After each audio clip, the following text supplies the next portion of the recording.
무엇을 자랑하고 있습니까? 무엇을 자랑하고 있습니까? 라는 제목으로 말씀 전하겠습니다. 오늘 본문 말씀에서 바울은 로마서를 기록한 목적에 대하여 다시 한번 밝히고 있습니다. 그리고 이방인의 사도로서 자신의 사역 또한 소개하고 있다는 것입니다. 사실 로마 교회는 바울의 서신을 받은 다른 이방인 교회와는 달리 바울이 개척해서 직접 세운 교회는 아니었습니다. 로마 교회는 오순절에 예루살렘의 절기를 지키러 온 디아스포라 유대인들이 오순절 성령 강림의 이 역사를 체험하고 돌아가서 세운 교회였습니다. 그럼에도 불구하고 바울은 마치 자신이 개척해서 세운 다른 교회들과 다름없이 내 형제들아 라고 부르면서 친근감을 이렇게 표현하고 있다는 것입니다. 이처럼 친근감을 표현하는 이러한 그 내용들은 바울 서신을 통해서 우리가 많이 볼 수가 있는데, 그 이유는 자신이 편지를 받는 이 교회 교인들에게 자신이 전하고 싶은 그러한 내용을 잘 받아들이도록 하기 위해서 이처럼 내 형제들아 라는 이런 말을 통해서 친근감을 표현하고 있는 것을 이렇게 볼 수가 있습니다. 14절 말씀해 보시면 내 형제들아 너희가 스스로 선함이 가득하고 모든 지식이 차서 능히 서로 근하인 자임을 나도 확신하노라 라고 말씀하고 있습니다. 바울은 자신이 사도라고 해서 이 사도의 권위로 자신이 하고 싶은 말을 강제적으로 주입하려고 하는 그러한 모습이 아니라 마치 사랑하는 이런 그 형제를 대하는 것처럼 자연스럽게 자신이 하고 싶은 그러한 내용들을 받아들이도록 그런 방식으로 자신의 이 말을 전하는 것을 볼 수가 있습니다. 이러한 것들은 우리가 신앙생활 하는 데 있어서 나보다 믿음 연약한 사람들을 이렇게 가르친다든지 아니면 다른 사람들을 섬김에 있어서 내 의견이 다른 사람들에게 받아들이고 하는 데 있어서 참 중요한 방식이다라고 생각할 수가 있습니다. 아마 바울은 이 다른 동력자들로부터 로마 교회에 대한 소식을 들었던 것 같습니다. 이 소식에 따르면 로마 교회 성도들에게는 하나님의 형상을 닮은 너그러움과 선함이 있다는 것이고, 또한 풍성한 지식과 서로 가르치고 건면할 만한 그러한 분별력이 있다는 것이었습니다. 지상에 있는 교회는 완전하지 않기 때문에 각 교회마다 이 장점이 있고 단점이 있기 마련입니다. 아마 로마 교회도 마찬가지였을 것입니다. 하지만 바울이 로마 교회에 대하여 들은 소식은 이 단점이 아니라 장점으로 가득 차 있었던 것을 볼 수가 있습니다. 왜냐하면 이 장점이 많은 교회는 비록 단점이 있다 할지라도 그 장점으로 인해서 이 단점이 자연스럽게 보완되기 때문에 사실 이 단점이 잘 드러나지 않는 것을 볼 수가 있습니다. 그렇기 때문에 이 교회가 이 성숙함을 유지하기 위해서 중요한 것은 그 단점보다는 어떻게 하든지 그 교회만이 가지고 있는 이 장점을 드러내는 것이 참 중요합니다. 왜냐하면 이 장점을 자꾸 드러내다 보면 그 교회가 가지고 있는 이 단점은 자연스럽게 이렇게 감추어지고 보완되는 것을 이렇게 볼 수가 있다는 것이죠. 그렇기 때문에 우리가 전도할 때든지 아니면 교회를 소개할 때든지 교회에 대한 이런 부정적인 부분보다는 긍정적인 부분을 자꾸 말해야 되는 그런 이유가 바로 여기에 있다는 것이죠. 장점을 자꾸 드러내다 보면 자연스럽게 이 단점은 보완되기 때문입니다. 어쩌면 이것이 로마 교회의 성숙함이다라고 말을 할 수가 있을 것입니다. 단점이 있으면서도 불구하고 장점을 드러내므로 인해서 그 단점을 보완할 수 있는 것, 이것이 바로 로마 교회의 성숙함이다라고 할 수가 있다는 것이죠. 이처럼 우리 장류세교회도 장점이 많은 이 교회가 되므로 단점이 자연스럽게 보완되는 그런 교회가 되었으면 좋겠습니다. 그러나 바울은 이처럼 성숙한 믿음을 가지고 있는 로마 교회였지만 그들에게 다시 이 복음을 상기시키기 위해서 로마서를 쓰고 있다라고 말을 하고 있습니다. 15절 말씀해 보시면 그러나 내가 너희로 다시 생각나게 하려고 하나님께서 내게 주신 은혜로 말미암아 더욱 담대히 대략 너희에게 쓴노니라고 말씀합니다. 그리고 자신이 이처럼 이방인들에게 복음을 전하는 그런 사역을 담당하게 된 것은 하나님께서 자신에게 은혜를 베풀어 주셨기 때문에 가능하였다라고 고백하고 있습니다.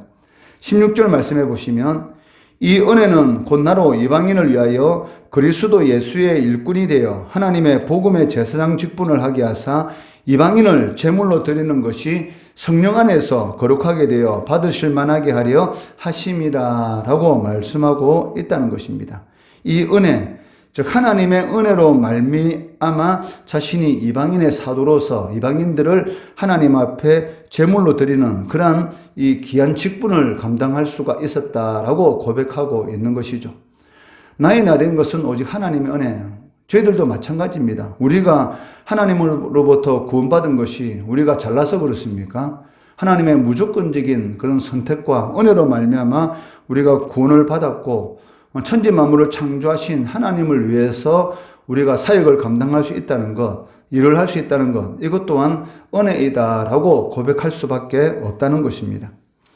이러한 은혜가 바울로 하여금 오직 자신의 자랑거리는 하나님뿐이다라고 고백하게 하였던 것입니다. 하나님만이 바울의 자랑거리였고 하나님을 섬길 수 있는 것 또한 오직 바울의 자랑거리였음을 우리는 알 수가 있습니다. 18절 말씀해 보시면 그리스도께서 이방인들을 순종하게 하기 위하여 나를 통하여 역사하신 것 외에는 내가 감히 말하지 아니하노라 라고 말씀하고 있습니다. 자신의 능력으로 자신이 이 많은 일을 감당하였다라고 말을 하는 것이 아니라 성령께서 자신을 통해서 역사하신 것, 그 외에 즉 하나님의 능력으로 인해서 내가 이러한 많은 일들을 행할 수 있었다라고 이렇게 말을 하고 있다는 것이죠. 바울의 자랑은 오직 하나님이고 바울의 자랑은 자신이 이 일을 감당하게 하신 그 하나님의 은혜임을 알 수가 있습니다. 바울은 다메섹 도상에서 부활하신 예수님을 만난 이후로부터 평생을 이 복음을 전하는 일에 힘썼습니다. 그 과정 가운데 말과 행동으로 또한 표적과 기사로 역사하시는 그런 성령의 권세와 능력을 수없이 체험하였습니다. 19절 말씀해 보시면 표적과 기사의 능력으로 성령의 능력으로 이루어졌으며 그리하여 내가 예루살렘으로부터 두루 행하여 일루리곤까지 그리스도의 복음을 편만하게 전하였노라 라고 고백하고 있는 것을 볼 수가 있다는 것입니다. 그럼에도 불구하고 바울은 이처럼 예루살렘으로부터 시작해서 일루리곤까지 즉 그리스 이 북쪽 지방까지 이 복음을 이렇게 전했으면서도 불구하고 그런 이 복음을 전한 모든 사역들에 대해서 자신의 성취를 뽐낸다든지 자신이 이루은 그 성과를 통해서 다른 사람으로부터 인정을 받으려는 그런 마음이 전혀 없다는 것입니다. 그리고 다른 사역자들의 공로를 갈취해서 마치 자신의 업적인 것처럼 그렇게 삼는 것에 대해서도 바울은 전혀 관심이 없는 것을 볼 수가 있습니다. 20절 말씀해 보시면 또 내가 그리스도의 이름을 부르는 곳에는 복음을 전하지 않기를 힘쓰노니 이는 남의 터 위에 건축하지 아니하려 함이라 라고 말씀하고 있습니다.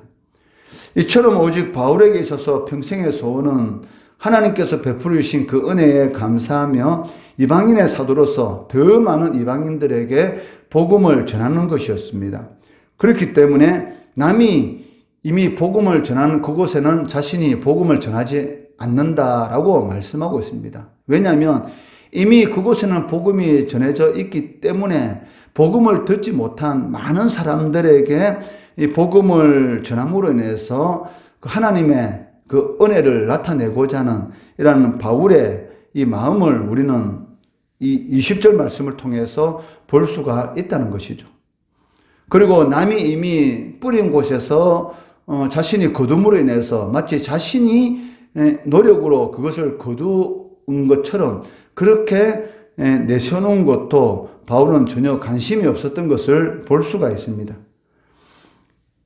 이는 바울의 평생의 소원과 자랑이 오직 하나님의 은혜라는 것을 잘 보여줍니다. 이것은 우리가 자랑하는 그것이 바로 우리 믿음의 근거가 되는 것임을 알 수가 있습니다.